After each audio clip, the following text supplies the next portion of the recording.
Quick question, by kind of a show of hands or just like a nod of the head, especially in light of what's happened over the past week or so, would you agree that as a species on this planet right now, we face some pretty unprecedented challenges? Would you kind of agree with that? Okay, cool. I'm seeing nods and I'm seeing hands. Cool. Fantastic. So, hoping in this talk to address how we as individuals and collectively can use our own gifts to make an impact to the challenges that we face. But I always like to introduce myself in a kind of fitting way. So let me do that. Who am I? Just a soul lighting up, surrendering my all to the call of love, and I'll be whatever life needs me to be. But here's how life works so geniusly. Because when you seek to serve others as you serve yourself, the universe decrees that your best way to help is to live what you love without compromise or doubt. Because your greatest joy is your greatest clout. So get out of that mindset of worthlessness. When you give your gift, the whole world is blessed. And every test, trial, struggle and strain is just conditioning your brilliance so you can attain those peaks and heights you were born to be scaling. And if you're always learning lessons, how can you be failing? That's why it's time for unveiling a whole new world, a new way to be, where we share the joy of our souls unfettered and free. And see, I know you may have thought that the chance had passed for you to make a living from the joy of your art, the choice of your heart, but you went with your head and chose that safe option you were given instead. But your best, the peak of your peak, is where you stand up, stand out and give your unique creative offering as a gift to the world. And here is that truth that glints like a pearl. Earth needs you now more than ever. We've had enough of the debt, of the stress and the terror, had enough of the weather and enough of the wars at the edge. So yes, we must rise, not fall. Answer the call. Live your life. Reach for your greatness. Give your light to ignite in the darkness and provide that chance for our creativity to be the answer. Now, what kind of world might start to emerge where we live what we love as the way that we serve, where the ways that we earn and ways that we learn become the ways that we pave as our greatness returns? Embracing this surge of our awesome potential, let your joy be the worship and life be the temple. We are meant to tell a story that inspires, where we each are the spark. What we need is the fire of courage and desire to believe we can be the change that our earth so urgently needs. And the key is we, our creativity, liberating our souls so our wholeness can breathe. Free to be our true selves. We've lived through a true hell. Time for our heaven. And finding that true wealth lives in the story we create here and now, by living a life that makes us feel proud. Cool. Applause is always good. Applause is great. I would really recommend whenever you kind of hear a speaker this evening do something that inspires you, do that. And, cheering as well. If it hurts your hands, do this. Go, woo! It's a simple way. It's like a cheat applause. So I want to talk about kind of 3 or 4 things. I want to talk about crystals and monkeys. I want to talk about televisions. And I want to talk about fairies. And you're like, my God, what has that got to do with creativity? So, genuinely, I have the belief that when you do what you love, you change the world. And the first part, the crystals and monkeys bit, I want to share a little bit about the science that is proving, every day more and more that that is very, very true. Just a quick show of hands. Is anyone here familiar with a guy called Rupert Sheldrake? At all? Sweet, okay, fantastic. So Rupert Sheldrake is this amazing cutting-edge scientist who at the moment is being, his TEDx talk is one of the only talks that's been banned because it offered ideas worth sharing that were a bit too kind of challenging to the mainstream. And he was doing some work on crystals with various scientists around the world, and they were trying to work out why it was that certain crystals wouldn't form. And what they noticed was that they'd be working with the same kinds of crystal solutions in all these different laboratories around the world. And as soon as one laboratory, the crystals there, learned how to form a crystal, almost instantaneously, all the other crystals in the laboratories around the world would form a crystal at the same time. And it kind of started to give this scientific proof to that idea of the 100th monkey syndrome, where you've got all these monkeys on a separate island suddenly work out how to crack a nut, based on the actions of monkeys on a totally separate island as well. And what it suggests is that there is an energetic field underlying this very real physical stuff that we have. And if we need proof of that, we only have to look at the clothes we're wearing. Before you came out today, the outfit you are wearing did not exist until you created it in your mind with your thoughts. And prior to that, when some awesome designer, or not so awesome designer, depending on what your style preference is, created it for them, in their designs as well. And what this means, this underlying field idea, is that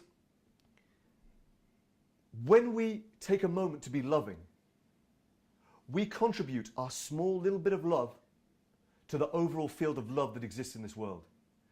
And they've done studies, back in the 70s, I think it was, the meditation effect, where a group of meditators got together, and for the period they were meditating, crime in their locality decreased by 70% or more. And so this shows that the actual act of loving has a very, very real impact in the world. So what does this mean for you, for us as individuals?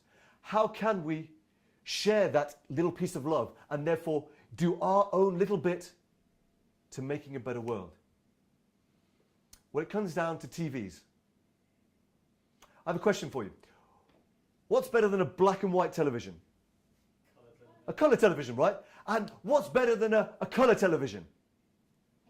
HD TV. And what's better than an HD TV? UHD, I don't even know what that is. There's another one, like, what about when you go to the cinema and you stick the glasses on?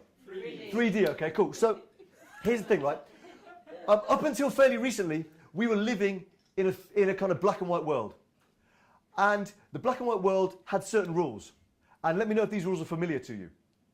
You go to school, you get your grades, and you get a job. Does that sound familiar to anyone? Yeah. Right? Absolutely. And here's the thing. That worked cool for our parents' generation. And here's the thing. It's a great process, but it's only kind of half the story, especially with where we're at now. I want my brain surgeon to have gone through a certain schooling process, right? But where we are now, we need some new rules, because I do a lot of work with young people, and they can learn the things they're learning in school in 10 minutes on a YouTube video. So the new rules of life are very simple. And more people in that corporate world, which is just sucking their life out of them, are discovering these new rules. The new rules are this. Find something you love doing and get brilliant at it. Find something you love doing and get brilliant at it. Because when you are brilliant at something, not only do you inspire and make an impact in the world, but you get well paid for it as well. So here's the thing, our great value lies not only in the education process that we've had, but in the creativity that we can share with the world. That unique joy that is unique to us, our unique fingerprint out of 7 billion people. So how do you take your unique creative gift and share it with the world in a way that enriches the world and enriches you? And this is where we come to that 3D idea, the 3D life, that 3D TV.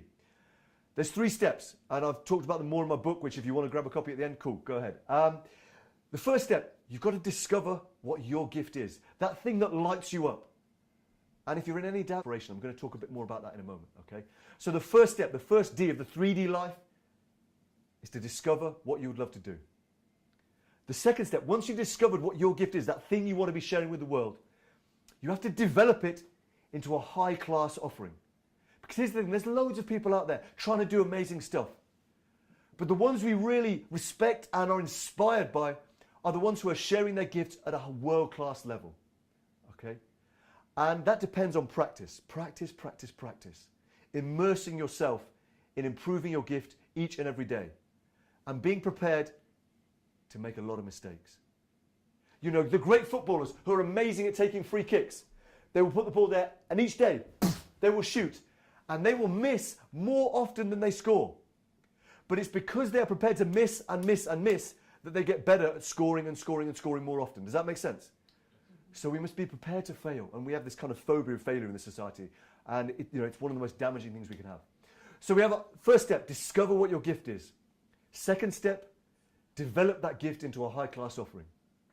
And the third step is to deliver it into the world in a way that enriches you and enriches the world. And that's the key. Previously, we kind of had the 80s where it was like money, money, money, greed is good.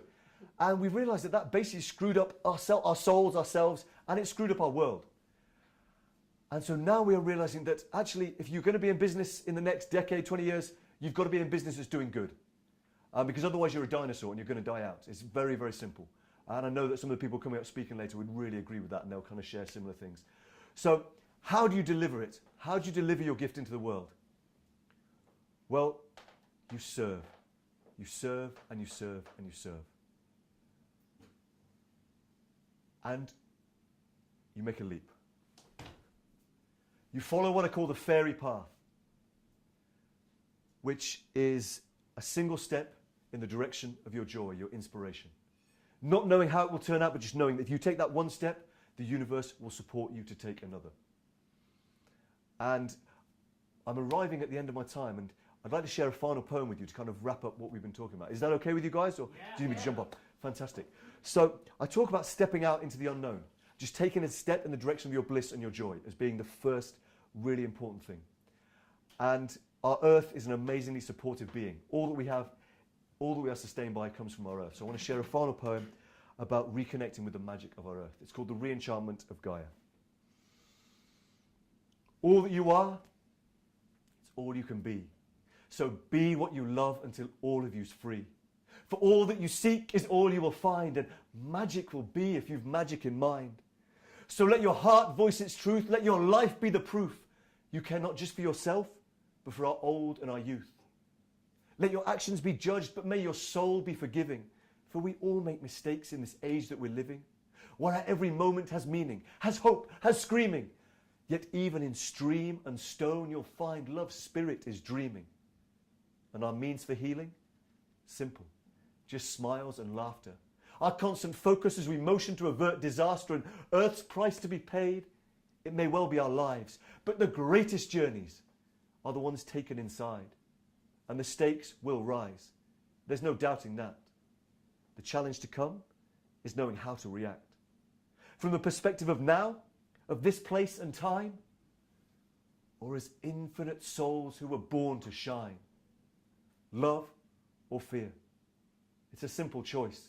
It's time to witness a species start using their voice, so don't think twice, don't even pause. It's one love all the way from Mayfair to the Glastonbury tour, and the more we seek to give out love in our lives, the greater our means to each live loving lives. That's why we give love to the hives and all the earth's bees, to heal our planet, guide us, we plead. Let's blaze up the fires of need, it's time to rescue the seed, to reignite our planet and replant the trees. Because that is the true revolution, right there in your hands. As simple as put your heart into healing the place where you stand. And on that basis can man, woman and child re-embrace the nature of the beautiful wild, with no need to be filed or data protected, knowing all life is by love so completely connected, which is to be expected. Because all that you are is all you can be. So be what you love until all of you's free.